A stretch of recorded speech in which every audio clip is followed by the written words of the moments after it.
implicancias a nivel internacional tiene este fallo de la Corte Interamericana? ¿Qué es lo que sucede después ahora digamos... Eso es lo que vamos a ver, parece bastante severo. Yo creo que esto va a tener consecuencias en el gobierno de Dina Boluarte, o sea, le puede traer problemas, porque esta es una justicia supranacional que sí puede condenar. Y vamos a ver el detalle de las recomendaciones, y para eso hemos convocado a un especialista en Derecho Internacional y el ex canciller, ¿no? Miguel Rodríguez Macay, que también es además profesor aquí en la Universidad San Ignacio de Loyola.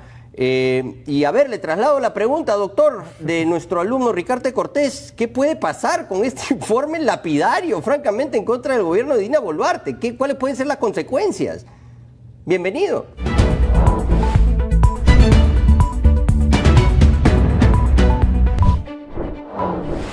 Buenos días, Augusto, Ricardo. Muchas gracias por la invitación. Fíjate, como tú, Augusto, yo vengo leyendo desde la madrugada que me enviaron el informe, me levanté muy temprano, el informe completo, ¿ya? Pero ya te puedo dar mis puntos de vista iniciales. Primero, me produce una reacción de rechazo al informe de la Comisión Interamericana. ¿Te parece injusto? Rechazo. La imputación al Estado por violación de derechos humanos. Otra vez, la Comisión Interamericana nos muestra su enorme subjetividad, ¿no es cierto?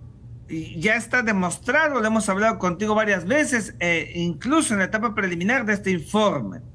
En segundo lugar, le diría a la Presidenta de la República, al Presidente del Consejo de Ministros, al expresidente del Consejo de Ministros, Angulo también, y al Ministro de Defensa, que en verdad se busquen los mejores abogados, porque las imputaciones que aquí están son una bandeja servida para que incluso cuando dejen sus cargos y hasta tengan bastón, mira lo que digo, van a tener que enfrentar estos juicios que, como sabes, en materia de derechos humanos son imprescriptibles, Augusto, Ricardo. Entonces, lesa humanidad, violación de derechos humanos, flagrantes que, según el informe, hubo un exceso de uso de la fuerza, y habla de agentes. Bueno, cuando habla de agentes, como siempre, quieren imputar a unos cuantos militares, ¿no es cierto? Quieren romper la pita por el lado más débil, pero aquí hay un tema de fondo que no puede permitir el Estado peruano. Tiene que políticamente rechazar ese informe. No es posible que cuando se quiere poner orden, con coerción y coacción, con amenaza legítima y con violencia legítima, yo te voy a pasar un artículo que he escrito recientemente para una revista de ciencia política en San Marcos. Esos dos portentos del Estado no pueden ser debilitados. El empoderamiento es muy importante para el tema interno, y no va a venir pues un sistema interamericano subjetivizado que no conoce la realidad interna y con una alta dosis de ideología a provocar y a generar este resultado que el gobierno del Perú tiene que más bien responder empoderando a sus Fuerzas Armadas, empoderando a su Policía Nacional. Hay una carga efectivamente ideológica aquí y interpretan que es un Estado discriminador, en especial en contra de las etnias indígenas del sur del país. O sea que hay una intención de desatender o de considerar como ciudadanos de segunda clase, cuando todos los peruanos sabemos que efectivamente si hay subdesarrollo ahí, no es porque haya discriminación por parte del Estado, sino por mala gestión o un mal sistema de distribución de la riqueza o una descentralización fallida. Finalmente, esas son las causas de que no haya llegado el desarrollo a todo el país como debió ser. Y también aquí han metido mano muchos agentes corruptos, como el propio Vladimir Cerrón en Juliaca, en Junín, cuando ha sido gobernador regional. ¿Cómo tomas ese matiz, ¿no? De que hay un Estado matón, discriminador, ¿no? Que sobre todo en contra pues de la población del sur del país? Mira, quisiera yo insistir en la comisión que parece una comisión antropológica, sociológica, porque habla de la ausencia de distribución de la riqueza, inequidad político-social. Mira tú lo que hace esa comisión. La Comisión Interamericana es estricto sensu para evaluar procesos que terminan siendo jurídicos, imputaciones, ¿no es cierto? Y ya se mete y se involucra y da una opinión, según ellos, versada sobre lo que han encontrado en 12, 13 días de análisis, un análisis antropológico en el Estado peruano, ¿no es cierto? Y eso pues es inaceptable, pues Augusto. Entonces, delinear que hubo ejecuciones extrajudiciales que tiene que investigarse, cuidado que eso sí va a ser un enorme dolor de cabeza para las autoridades que ya referí y por supuesto para los militares que tuvieron en ese momento. Lo que está mostrando es que quieren voltear la torta y presentarnos a los peruanos como un país con autoridades y gobierno nacional y subnacional absolutamente abusivos. Eso es lo que quieren decir. Y al voltear la torta, y bueno, la consecuencia es, doctor, esa que responsabilidad. la consecuencia peligrosa, ¿no?, es de este precedente, ¿no, Ricardo? También puede ser que ya en el futuro, si se desatan estas olas de violencia, pues ya nadie va a querer exponerse, ¿no?, a poner orden. No, y aparte que es por esa razón también para que se vuelvan a usar mucho más las manifestaciones, ¿no? O sea, a raíz de claro, esto, claro. vamos Sí, a pues, explotar es como ¿no? dándoles la razón. Totalmente, totalmente. ¿Lo ve así, doctor? Mira, Ricardo, Augusto, si el Estado, a través del gobierno, ¿ya? Si no empodera hoy con una conferencia de prensa que dé la Presidenta de la República a sus Fuerzas Armadas, va a generar una erosión al interior de las Fuerzas Armadas, te lo digo desde ahora. Porque las Fuerzas Armadas, mira, ya tienen experiencia de una carga impositiva que le vino desde los años 80, ¿no es cierto?, que en los 90 y al comienzo de los 2000 sacó la Comisión de la Verdad y Reconciliación, que siempre dije que fue una comisión de la no verdad y de la no reconciliación. Sí, y porque eso no puede los problemas pasar, pues, persisten y están peores que nunca. Vamos a ir al vacío. A ver, acá, por ejemplo, en la página 80, doctor, este es un tema importante, porque habla de la estigmatización, punto 221 del informe, página 80, como una manifestación de la discriminación estructural, o sea, discriminación estructural, así lo califican. La CIDH tuvo conocimiento de mensajes generales y estigmatizantes, como la utilización de términos que asocian a las personas que protestan con alegadas actividades terroristas mediante el llamado terruqueo, ya hacen suyo el término, que es un invento. Ello no solo revive un pasado reciente de conflicto armado que no ha encontrado suficientes esfuerzos de reconciliación, o sea, le dan la razón a los subversivos, o sea, está bien que como no ha habido la atención que ellos exigían por la vía de las armas y de la ilegalidad, todavía persisten los problemas, sino que además deshumaniza a las personas manifestantes. Ahora, yo le hacía la pregunta a Ricardo hace instantes.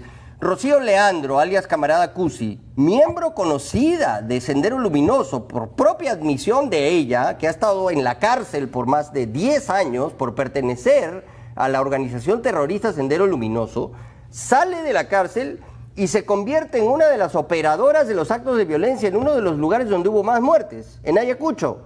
Y ella es evidenciada por las cámaras del programa que yo conduzco, Contracorriente en Willax, asusando a la población. Entonces, ella es una militante de Sendero Luminoso. Si nosotros decimos eso, ¿estamos terruqueando, doctor? O sea, decirle terrorista a un miembro de Sendero Luminoso, ¿está mal? O sea, ¿en qué país estamos? Es el mundo al revés. Exactamente. Es el mundo al revés. Es que me has quitado la palabra de la boca. El mundo al revés. Esto está en verdad a contracorriente.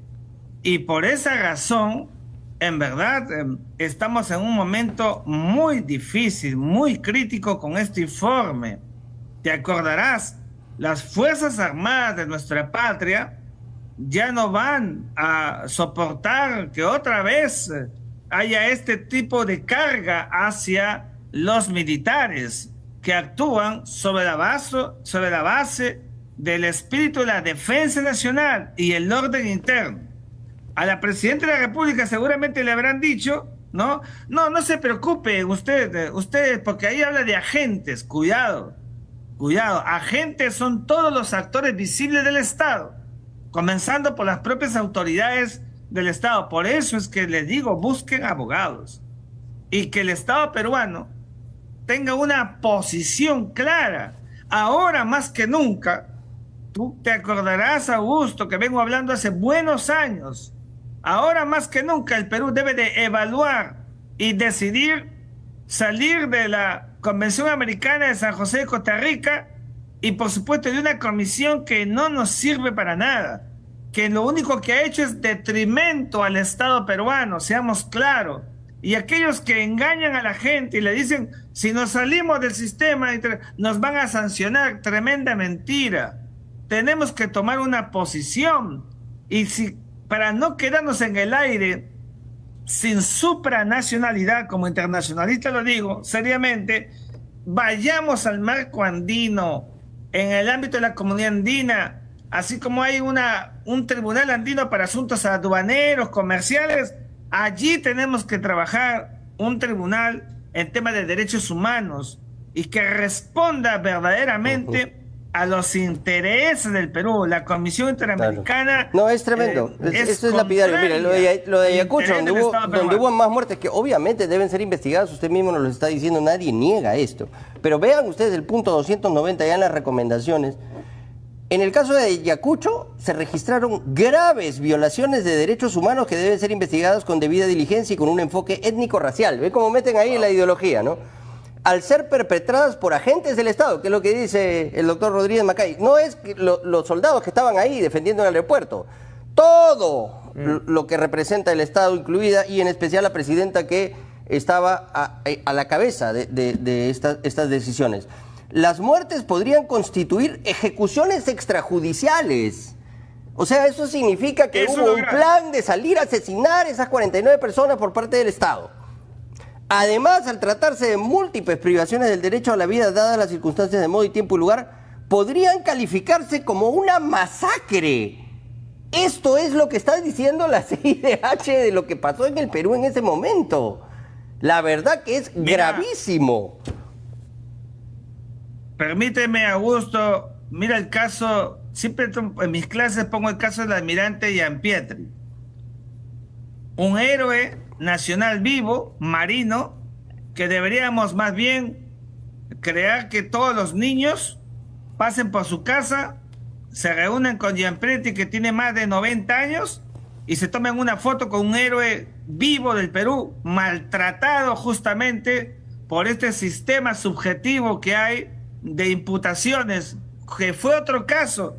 Pero lo que te quiero decir es que mira todo lo que le pasó al almirante Gianpietri, todos los padecimientos que ha tenido, que le pido o a los comandos Chavín de Huántar, sin ir muy lejos, ¿no? Consejo de Ministros, que miren ese espejo, que lo que les puede pasar. A los comandos Chavín de Huántar, que liberaron la embajada de un grupo subversivo emerretista a cargo de nada menos que Néstor Serpa Cartolini, el número 2 del MRTA, que pedía la liberación del cabecilla Víctor Polay Campos. Tenían secuestrados durante meses a personas y las Fuerzas Armadas liberaron la embajada. Obviamente hubo fuego cruzado, ellos son militares también en combate, estaban armados, peligrosos, murieron en su ley y después empezaron a surgir toda clase de teorías de ejecuciones extrajudiciales.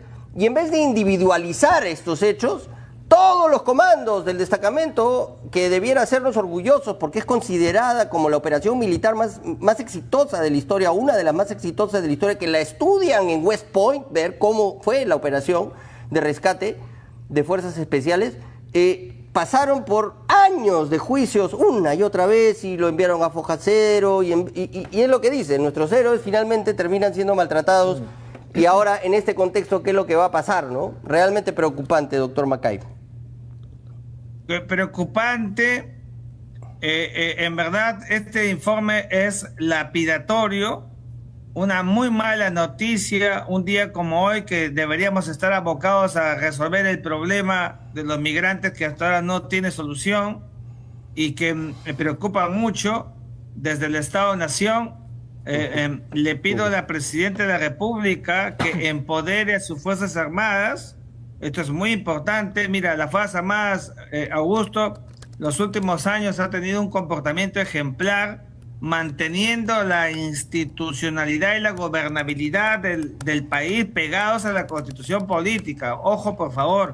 Y creo que los militares que actúan tienen familias. Cuidado con ese dolor de cabeza muy delicado que les ha generado en el pasado. O sea, doctor, cuidado con la fractura. Correcto. Me da mucho temor la fractura. Correcto. Y Eso es muy importante. Empoderar al país. Así es, un momento muy delicado porque estamos pasando. Doctor, lo invitamos cordialmente a venir a analizar esto más a fondo en estos días, ya en vivo aquí en la universidad. Nos encantaría contar con su presencia, nos parece imprescindible y muy importante seguir conversando sobre este tema que se ha vuelto hoy la principal noticia.